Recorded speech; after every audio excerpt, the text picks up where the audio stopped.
हाय दोस्तों, मैं हूं विकास कुमार और आज मैं आपके लिए लेके आया हूं एक छोटा सा चैप्टर टाइम एंड डिस्टेंस।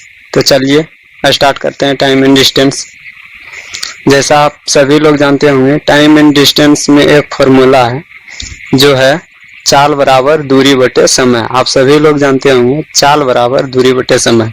इसमें एक ही फॉर्मूला का यूज होता है, चाल बराबर दूरी और बटे समय। यही फॉर्मूला से दो और फॉर्मूला निकल जाता है, जैसे कि इधर अगर कि समय भागा में है, इधर गुना में कर देंगे तो हमारा निकल जाएगा दूरी बराबर। तो दूरी बराबर क्या हो जाएगा? दूरी बराबर चाल और इधर समय चल जाएगा गुना में, तो हो जाएगा चाल गुने समय। और अगर कि इधर चाल को भेज देंगे तो हमारा समय बराबर निकल जाएगा। तो समय बराबर क्या होता है? समय बराबर दूरी और बटे चाल। तो यही तीन फॉर्मूला है। और कुछ बेसिक बात सीख लेते हैं। अगर कि डिस्टेंस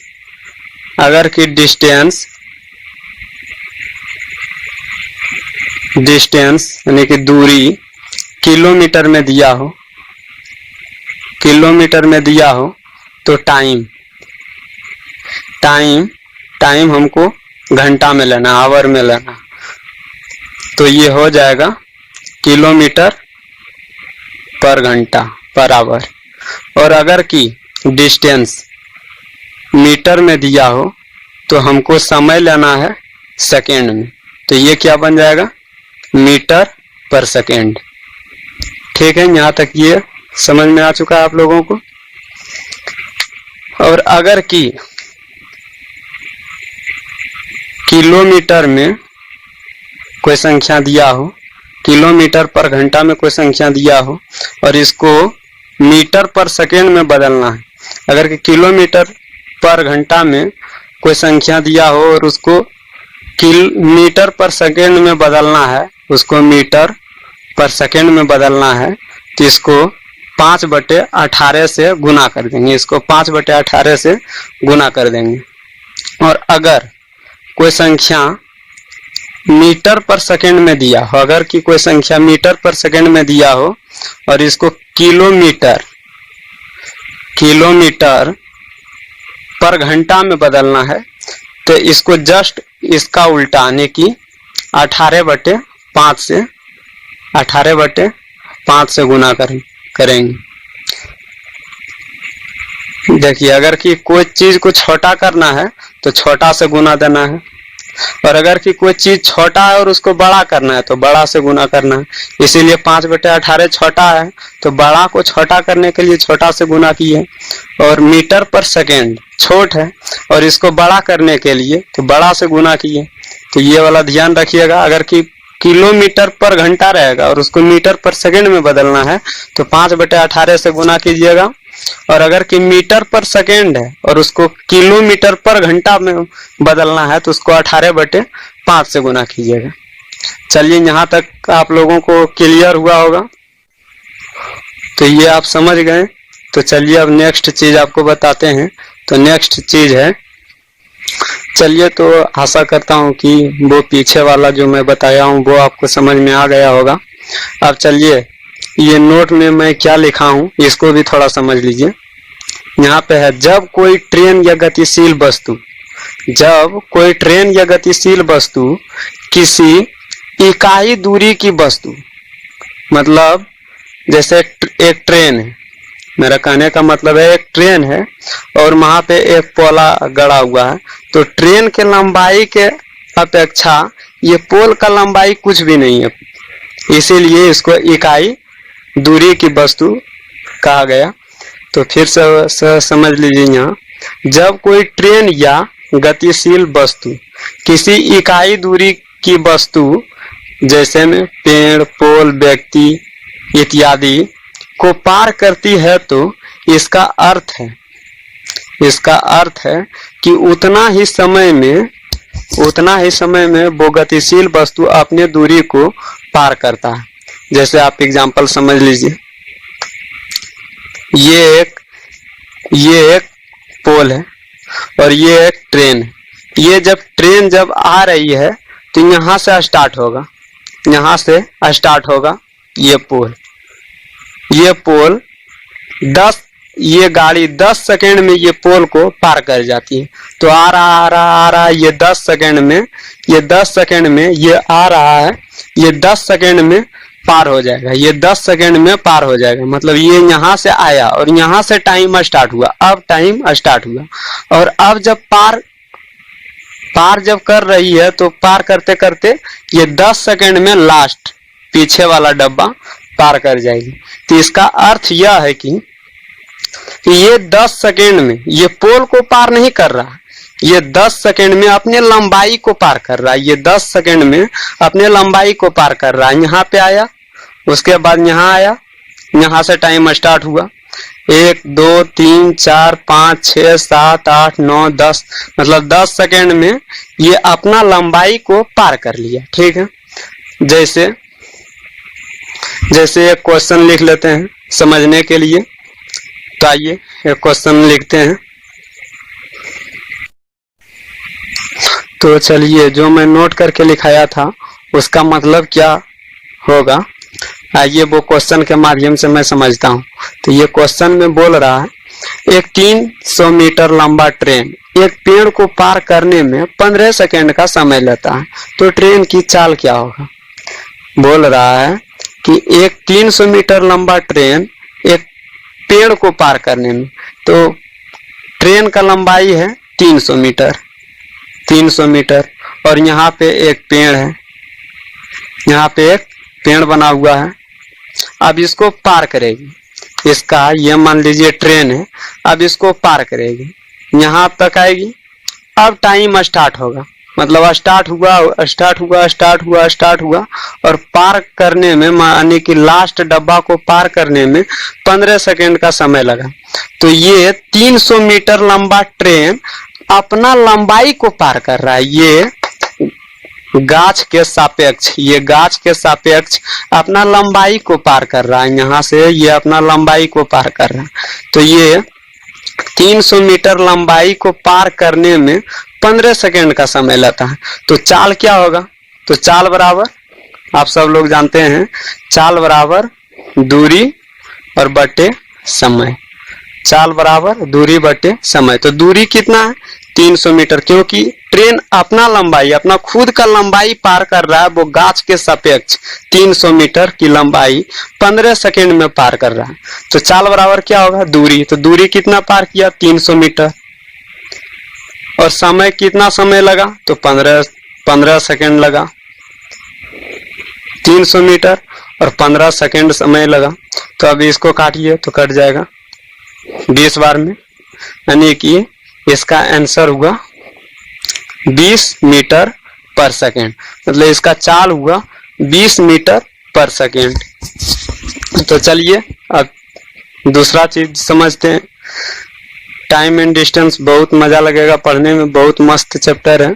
आप लोग जो मैं लिखा रहा हूँ, जो मैं समझा रहा हूँ, वो आप अपना कॉपी में नोट कर लीजिए। ये मैं थ्योरी आपको बता रहा हूँ, उसके बाद मैं अपना खुद का नोट्स से पढ़ाऊंगा और वो नोट्स मैं आपको PDF बना के भी दूंगा। तो चलिए अभी थ्योरी पढ़ते हैं। ये थ्योरी को आप, चलिए अब नोट नंबर दूसरा में समझता हूँ। वो नोट नंबर 1 था, अब ये मैं नोट नंबर दूसरा को समझता हूँ।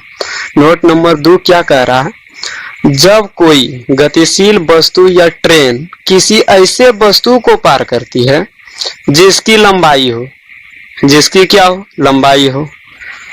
जैसे में प्लेटफॉर्म का तो भाई लंबाई होता है। वो नोट 1 में क्या था, पोल। तो पोल का क्या लंबाई होता है क्या, उसका कोई चौड़ाई होता है क्या।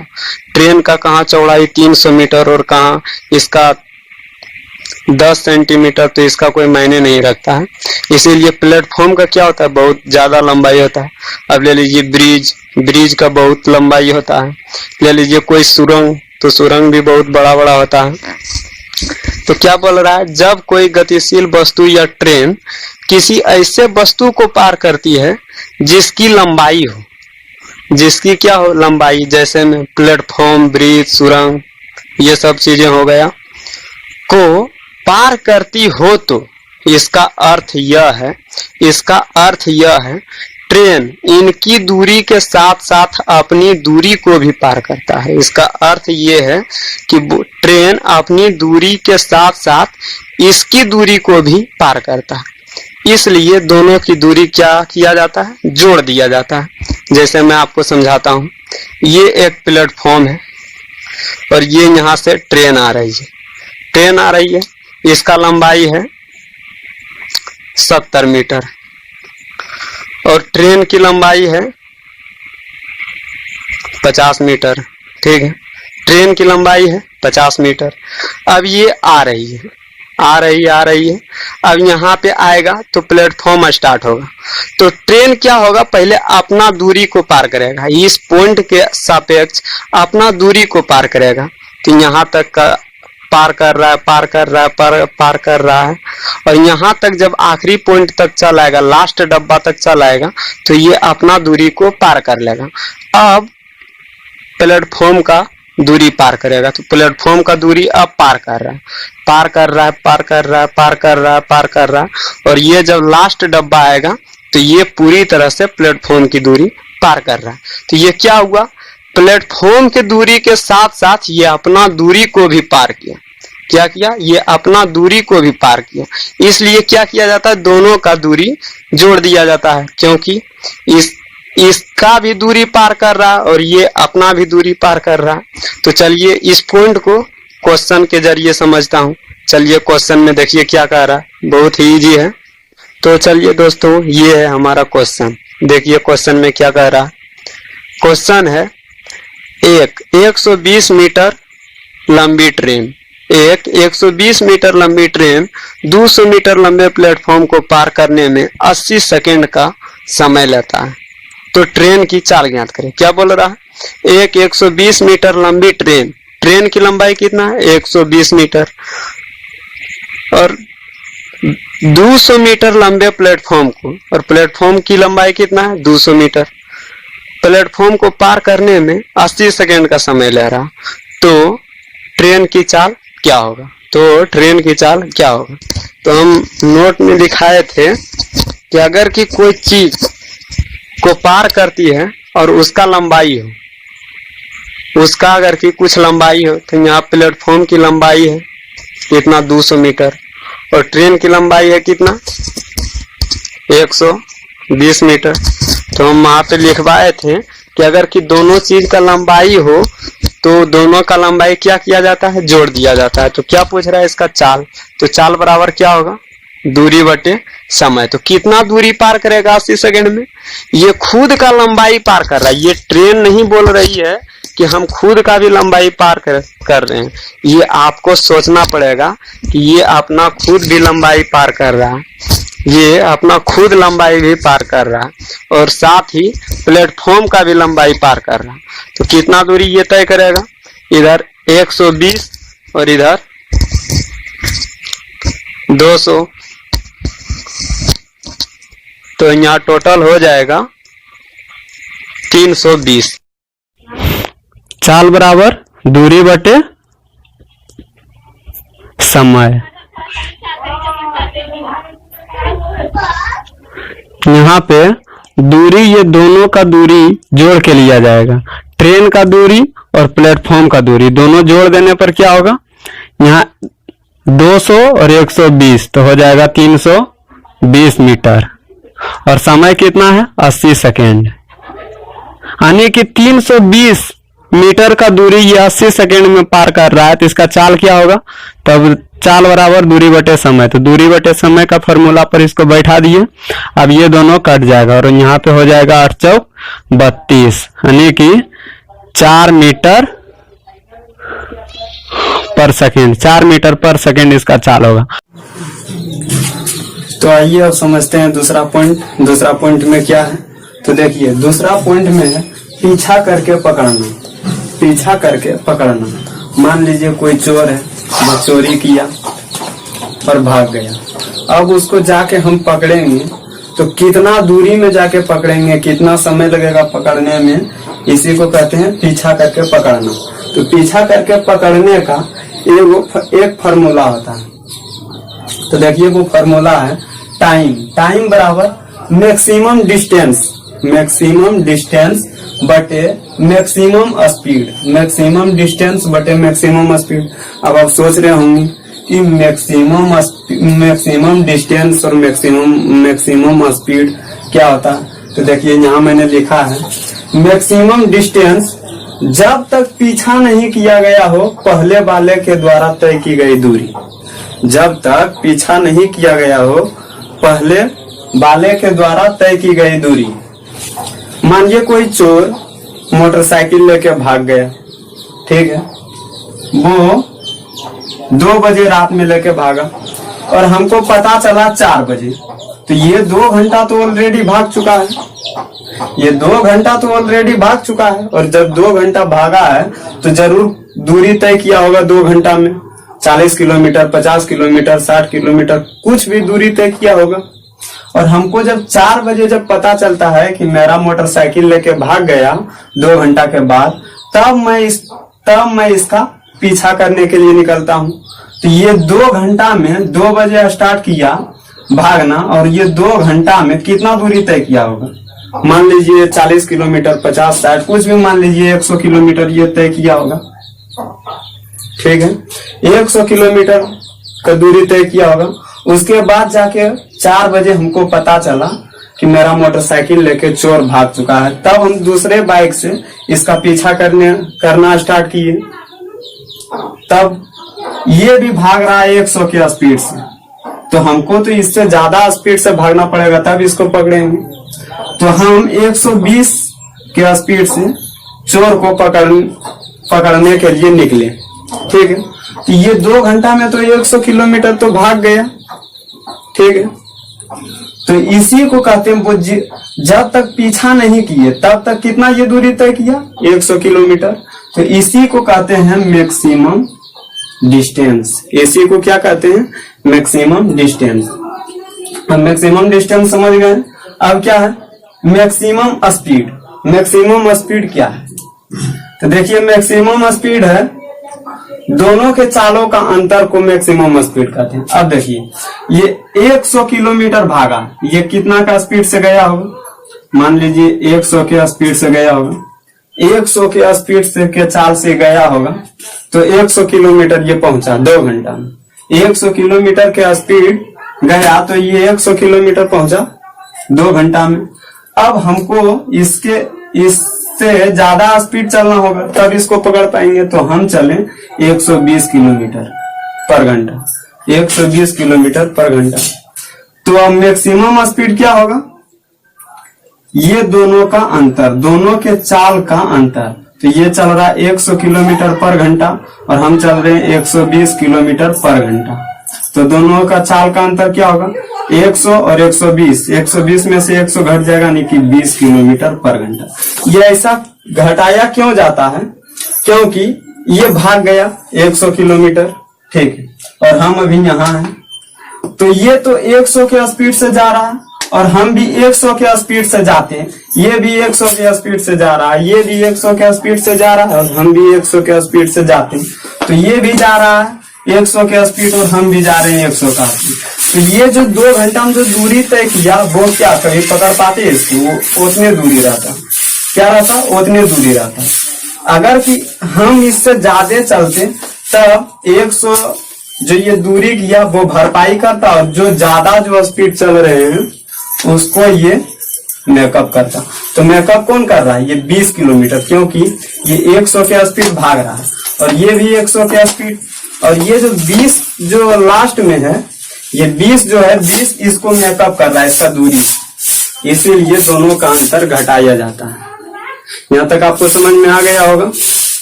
तो चलिए इसको क्वेश्चन के माध्यम से समझते हैं और इजी से। देखिए क्वेश्चन में क्या कहता है, तो चलिए क्वेश्चन की ओर।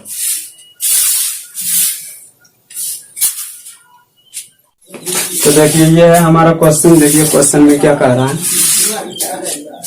एक चोर सुबह 4 बजे एक कार चुरा कर 60 किलोमीटर पर घंटा की चाल से भागता है। 1.5 घंटा बाद चोरी की सूचना मालिक को प्राप्त होता है और वह तुरंत अपनी दूसरी कार से 100 किलोमीटर पर घंटा की चाल से चोर का पीछा करता है। तो बताएं चोर को कितना बजे और कितना दूरी पर पकड़ेगा, कितना बजे और कितना दूरी पर पकड़ेगा, ये दोनों पूछ रहा है। तो आइए आपको बताते हैं ये क्वेश्चन कैसे बनेगा।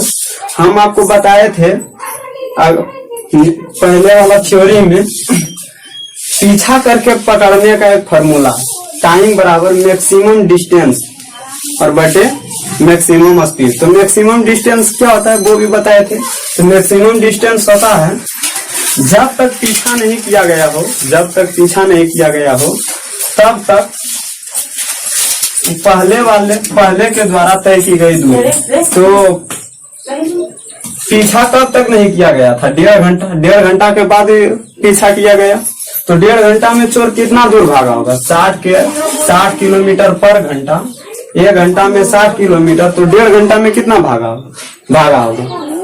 इसको गुना कर दीजिए तो कितना हो जाएगा, यानी कि 1 घंटा में 60 किलोमीटर, तो 1.5 घंटा में कितना होगा 90 किलोमीटर। 90 किलोमीटर यानी कि मैक्सिमम डिस्टेंस कितना है, मैक्सिमम डिस्टेंस 90 किलोमीटर, क्योंकि 1.5 घंटा में 1 घंटा में 60 किलोमीटर, तो 1.5 घंटा में कितना भागेगा, 1.5 घंटा में 90 किलोमीटर। अब देखिए तो ये हो गया मैक्सिमम डिस्टेंस। और मैक्सिमम स्पीड क्या होता है, मैक्सिमम स्पीड तो दोनों के चाल का अंतर। तो ये 60 किलोमीटर पर घंटा और मालिक 100 किलोमीटर पर घंटा के स्पीड से भाग रहा है, तो दोनों का चाल का अंतर क्या होगा, तो मैक्सिमम स्पीड क्या होगा 40 किलोमीटर पर घंटा। तो समय कितना लगा होगा, आइए तो टाइम बराबर मैक्सिमम डिस्टेंस बटे मैक्सिमम स्पीड। तो मैक्सिमम डिस्टेंस कितना है 90 किलोमीटर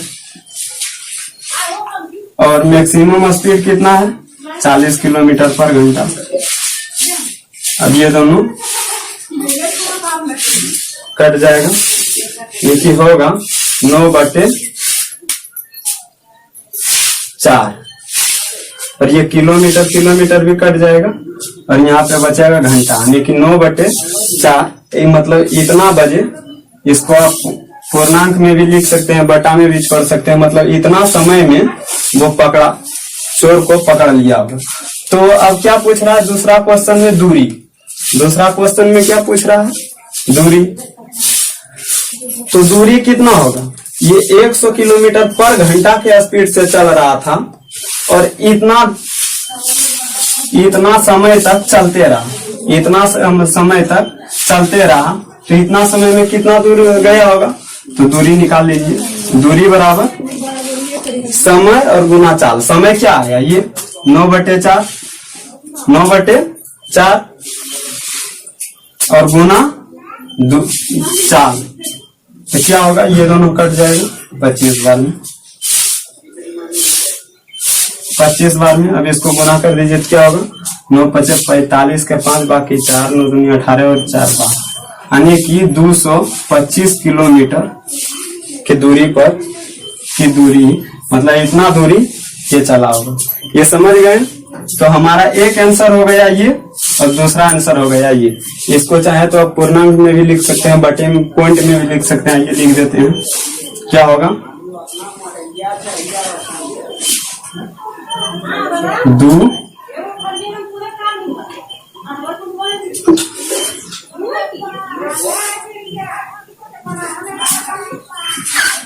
ये हो जाएगा पूर्णांक में। इसको पूर्णांक में भी लिख सकते हैं, इतना घंटा और ये इतना है, मतलब 225 किलोमीटर की दूरी पर इसको पकड़ा होगा।